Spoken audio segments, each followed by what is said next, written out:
Les frères Biossétiers, ça avance. Il a 15 minutes pour saluer l'église.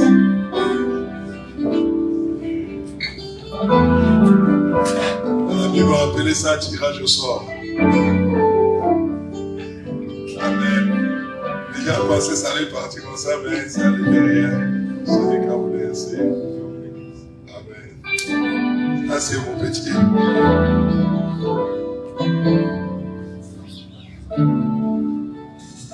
Que le Seigneur Jésus-Christ vous bénisse. Est-ce que vous êtes là? Est-ce que vous êtes dans la joie d'être en 2025? Il est vivant. Il est vivant. Qui acclame pour le roi des rois si tu crois qu'il est vivant. Amen. Alors sans plus tarder, je vais vous inviter. Je sais que vous êtes fatigués. Mais je ne vais pas être long. Parce que c'est 15 minutes. Mettons-nous debout s'il vous plaît. Et on va essayer de lire une portion des Écritures. Alors, d'abord je tiens à saluer vraiment les hommes de Dieu qui sont là. Cette initiative, personnellement mes bien-aimés, en toute sincérité, j'ai toujours prié pour ça. L'unité du corps du Christ, particulièrement au Sénégal. Ça a été parmi mes sujets premiers. Ils sont déjà rentrés, les bien-aimés avec lesquels nous avions souvent eu des moments en rapport, ils le savent cela. Et quand je vois ça, mon cœur est dans la joie ce soir. Et je bénis le Seigneur Jésus pour cela. Et s'il a commencé à faire cela, je crois qu'il peut encore nous amener plus loin. Amen. Alors, prenons nos Bibles dans le livre de Luc, chapitre 24. Je vous assure, dès que vous me voyez, je suis même fatigué. Je reviens directement d'un champ missionnaire. Je n'étais pas sur Dakar, mais par la grâce de Dieu, on va faire quelque chose. Ce que les hommes de Dieu vous ont prêché ce soir, c'est la vérité. Ce n'est pas de l'histoire. Le Dieu que nous parlons est réel. Pas plus tard que hier, on a reçu un témoignage de concert de rectum qui a été guéri. Oh, ce Dieu-là est réel. C'est notre précieux frère Marion. Il a prié pour un frère, le cadet de son ami depuis la France. Et hier, quand nous étions en prière, l'onction nous a tellement saisis. Je commence par là. Et quand nous reçoit le message, je l'ai dans mon téléphone là, attestation de guérison. Alléluia. Concert de rectum qui arrive au stade 3. Pas au stade 1. Pas au stade 2, mais stade 3. Quand il n'y a plus d'espoir, mais c'est là que Dieu... Alléluia. Luc chapitre 4, prenons à partir du verset 13. Et voici, ce même jour, 2 disciples allaient à un village nommé Emmaüs, éloigné de Jérusalem de 60 stades. Et ils s'entretenaient de tout ce qui s'était passé. Et pendant qu'ils parlaient et discutaient, Jésus s'approcha et fit route avec eux. Amen. Soyez attentifs. Jésus s'approcha et fit route avec eux. Mais leurs yeux étaient empêchés de le reconnaître. Oh, est-ce qu'ils étaient aveugles? Non, ils n'étaient pas aveugles. Mais leurs yeux étaient empêchés de le reconnaître. Que Dieu vous bénisse, ça veut dire que vous êtes là. Quel verset? 17. Il leur dit, de quoi vous entretenez-vous en marchant pour que vous soyez tout tristes? Donc les 2 disciples sur le chemin étaient tristes. Bon, pour gagner en temps, on va directement au verset 23. Ça, c'est l'un des disciples qui répond à Jésus. Il dit, nous espérions que ce serait lui qui délivrerait Israël. Que Dieu vous bénisse, veuillez vous asseoir. Alors, ma petite exhortation ce soir, c'est la prise de conscience de ma délivrance. La prise de conscience de ta délivrance. Amen. Laisse-moi te dire que tu es délivré. Mais de fois, nous ignorons que nous sommes délivrés. Voilà pourquoi tu te comportes comme un esclave. C'est ça. Que Dieu bénisse l'homme de Dieu. Vous savez, même le prophète avait pour habitude de prendre une fois l'inspiration d'un sermon d'un autre prédicateur. Il n'y a pas longtemps, lui et nous étions à Gorée. Il nous a partagé une petite exhortation et je vais m'inspirer de ça. Vous savez, on connaît tout ce livre de Gorée. On connaît tout ce que nous avons vécu en tant qu'Europe, l'esclavage que nous avons connu. Amen.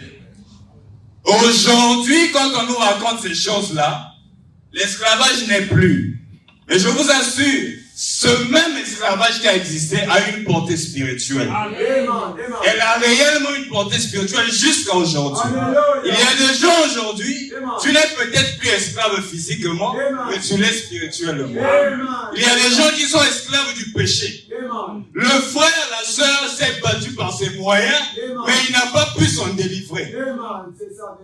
Qu'est-ce qui se passe? C'est qu'il est esclave. Amen. Et des fois, on peut être même esclave d'une certaine maladie. J'ai cherché la solution, j'ai cherché la guérison sans trouver de remède. On peut être aussi esclave dans une dénomination. Amen. Mais aujourd'hui, on nous appelle à sortir de la dénomination. Beaucoup aujourd'hui sont dans des dénominations sans se rendre compte. Ne te dis pas parce que tu es dans une église, dite église de message, que cela fait d'elle exclue de la dénomination. Amen. Tout ce qui met barrière à la parole de Dieu, vous élevez là une dénomination. Et nous devons sortir de la dénomination. C'est là que le Seigneur nous attend. Et voilà le peuple que Dieu va enlever. Mais où est-ce que je vous emmène? Revenons maintenant à notre sujet. Les deux disciples sur le chemin d'Emmaüs. Ils sont tristes. Pourquoi ils sont tristes? Parce que le Messie est mort. Oh Seigneur. Notre espoir est mort. Je vais prendre qui comme exemple? Ils sont à l'honneur, il n'y a pas de problème. Je vais prendre une autre personne. Mon précieux frère Gérard. Imaginons que c'est lui qui est le pasteur de tout ce groupe-là. Amen. Tous nous comptons sur lui. Notre frère, on apprend qu'on l'a tué. Alors nous, en tant que disciples, on n'a plus d'espoir. On rentre chez nous tout déçus. Amen. C'était le cas des disciples. Ils étaient tristes. Oh, c'est pas ça que je veux parler dans les détails. Le prophète nous dit que les deux disciples étaient en train de pleurer. Sur le chemin d'Emmaüs, les deux disciples étaient en train de pleurer. Parce qu'il n'y avait plus d'espoir. Comme le Messie est mort, retournons dans notre village. Mais sur leur chemin, remarquez quelque chose qui se passe. Le Seigneur va s'apparaître à eux. Enfin, laissez-moi vous dire, chaque fois que vous parlez de lui, vous l'attirez vers vous. Plus que vous parlez de lui, il viendra se révéler à vous. Si vous voulez voir Dieu, parlez de lui. Si vous voulez voir les anges, pensez aux anges. Si vous voulez voir les anges, fuyez le péché. Abraham était sous les chaînes de Mamoré. Il s'est mis à méditer sur ce Dieu qui m'a fait les promesses. Où est-il ce Dieu-là? Et pendant qu'il parlait de lui, voilà trois hommes qui s'approchaient de Abraham. Et au milieu des trois hommes, l'un, c'était Elohim lui-même.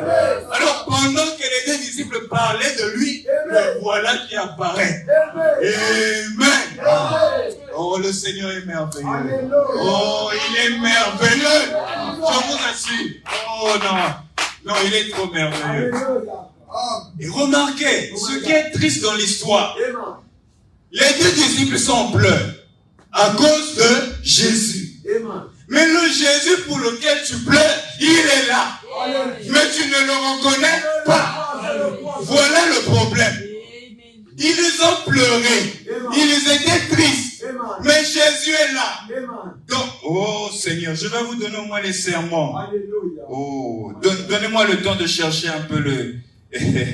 Que le Seigneur soit béni. Amen. Est-ce que vous êtes là? Nous avons reçu en ce temps du soir un prophète qui nous a donné l'interprétation de tous ces mystères, de toute cette parole-là. Alors, les deux disciples étaient là, mais ils étaient tristes. Alors que la chose qui les rendait tristes était là avec eux. Et c'est la condition de beaucoup des croyants. La chose que tu demandes, tu as prié pour ta délivrance. Mais tu ne te rends pas compte que ta délivrance est là avec toi. Tu as prié pour ta guérison. Mais tu ne te rends pas compte que ta guérison est là avec toi. C'est triste. Amen. Mais ce soir, nous parlons de la prise de conscience de ta délivrance. Mon frère, c'est que Jésus-Christ t'a déjà délivré. Pas qu'il va te délivrer, mais il t'a déjà délivré.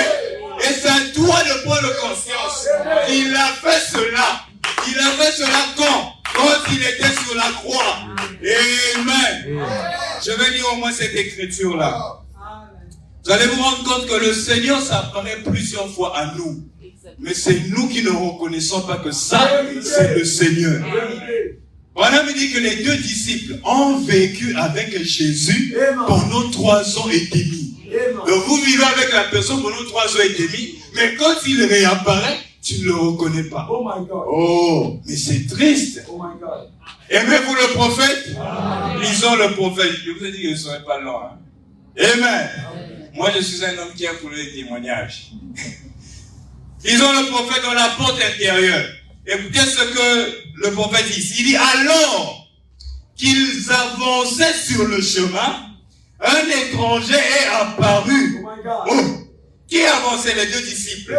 Un étranger est apparu. Un homme avec qui ils ont marché pendant 3 ans et demi. Oh Seigneur. Ils allaient dans chaque tourment. Ils servaient la main et ils étaient aveugles.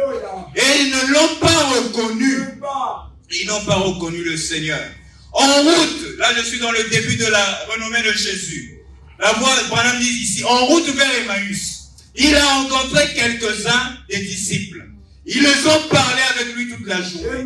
Donc les disciples ont parlé avec Jésus toute la journée, mais ils ne l'ont pas reconnu. Écoutez, alors il dit ceci, et quand ils sont arrivés cette nuit-là, il a fait une certaine chose. Je vais directement à la partie essentielle. Eh bien, il est avec nous toute la journée. Amen. Jésus est avec toi toute la journée. Amen. Il est avec beaucoup parmi nous pendant des années. Regarde l'année 2024. Si l'Éternel n'était pas là avec toi. Oh Seigneur, je te donne quelques exemples pour te montrer qu'il était avec toi. On me dit, est-ce vrai? Il est dit maintenant. Observez, il a fait ces choses. Ne l'avez-vous pas vu dans votre vie, la façon dont il a fait ces choses, quand il vous a sauvé de cet accident? Il était là, mais c'est toi qui as manqué de reconnaître que ça, c'était Jésus-Christ. La prise de conscience de ma délivrance. Il est là avec toi. Il ne t'a jamais quitté. Amen. Oh, il est merveilleux. Continuons. Il dit, quand il vous a sauvé de cet accident, quand il vous a sauvé de cette crise cardiaque, oh Seigneur, que tu es merveilleux. Écoutez l'exemple que Branham dit. Il dit, quand vous n'aviez pas d'argent et que quelqu'un vous a apporté des épices. Combien d'étudiants ici ont eu à manquer de l'argent? Quelqu'un t'a appelé, je t'envoie un western. C'était le Seigneur Jésus-Christ. Amen. Oh, ne manque pas de reconnaître la visitation de Dieu dans ta vie. Ce que tu demandes, l'Éternel te l'a même déjà donné. Pour cette année 2025, de quoi as-tu besoin? Si c'est la délivrance, Jésus te l'a déjà donné. La chose à faire, c'est de reconnaître seulement ce que l'Éternel a déjà fait pour toi. Il y avait une femme aux États-Unis. Elle était tellement pauvre. Cette femme-là avait perdu son mari. Et qu'est-ce qui se passe? Alors, les services sociaux sont venus pour la soutenir. En Amérique, quand tu es pauvre, il y a un service social qui est en mesure de t'aider. Alors le service social vient dire, madame, comment se fait-il que tu es pauvre? Et elle explique maintenant son histoire. Je suis veuve, mon mari était mort, mais j'ai un fils qui est milliardaire. Alléluia! Ce fils-là qui est milliardaire, c'est un homme de bien. Mais chaque mois, il m'envoie des photos. Oh, ça, c'est quel fils? J'envoie chaque mois des photos à ma mère et je la laisse affamer. L'enquêteur dit, montre-nous un peu ces photos-là. Alléluia. Et quand ils ont vu les photos, bien aimé, oh, j'aime ce Dieu. Quand l'enquêteur a demandé les lettres, montre-nous les lettres. Vous savez c'était quoi? C'était des chèques de banque. Alléluia. Ce n'était pas des photos, mais c'était des chèques de banque. Donc cette femme était milliardaire, mais ne savait pas qu'elle était milliardaire. Cette femme était riche, mais ne savait pas qu'elle était riche. Et frère Branham nous dit, beaucoup de chrétiens avec les promesses de la Bible, avec les bénédictions divines. Mais c'est nous qui manquons de reconnaître ce que Jésus a fait pour nous. Oh, c'est Dieu merveilleux. Il est wonderful. Oh, que Dieu vous bénisse. Que Dieu vous bénisse. Bonne année 2025. Que le Seigneur vous sauve les pauvres. Tous les domaines de vie. Au nom de Jésus, ce Dieu est merveilleux. Il est vivant. Oh, Seigneur. Je termine aujourd'hui dans le point de témoignage. J'aime trop témoigner pour le Seigneur. Avant que je ne parte sur Sébikotan, parce que j'étais avec l'homme de Dieu Marion, pasteur Michel. Je vais accompagner ma soeur. Une soeur à moi, elle n'est pas la France. Elle était malade. Je vais l'accompagner à l'hôpital. Pendant qu'on va à l'hôpital, c'est le docteur. Le docteur de l'hôpital, c'est Frère Fistel. Frère Fistel me dit, frère, j'ai mes patients là. Depuis le matin, leur tension n'est pas stable. Il m'avait fait ça une première fois, mais j'étais pressé. Il dit, frère, une autre fois. Cette fois-ci, il m'a répété, je ne pouvais pas fuir. Il dit, frère, montre-moi les malades. On est parti dans les pièces. Ceux qui nous ont pas reçus, on est passé. On est entré dans une pièce là. Il y avait une femme. Oh, quand vous la voyez, elle avait tellement maigri, perdu du poids. Et le frère me dit, son cas, c'est la perte de sang. Dès qu'il m'a dit ça, oh, je me suis rappelé qu'une fois le Seigneur Jésus avait prié, non, pas qu'il avait prié, la femme l'a touché seulement. Et j'ai répété les mêmes paroles à cette femme. Une musulmane, là à l'hôpital de femmes. Elle s'appelle Job. Je l'ai dit, Jésus-Christ n'est pas là aujourd'hui. Mais Jésus utilise encore les hommes. Si tu crois, même demain, tu peux sortir de l'hôpital. Amen. Je lui ai dit, est-ce que tu crois? Elle me dit oui. On a prié. Oh, le Seigneur Jésus est merveilleux. Le lendemain, oh, vous pouvez demander au docteur officiel. C'est lui qui me donne le témoignage. Il dit que le lendemain, la femme est sortie de l'hôpital. Mais qui fait ça? Ce n'est pas moi. C'est le Seigneur Jésus-Christ. Et ça, il a promis faire ça avec tout et chacun de vous. Voici les signes qui accompagneront ceux qui auront cru. Shalom. Que le Seigneur Jésus soit béni. Vous aimez ça, n'est-ce pas? Oui. C'est excellent. C'est ça le ministre. C'est là pour l'édification du corps de Christ.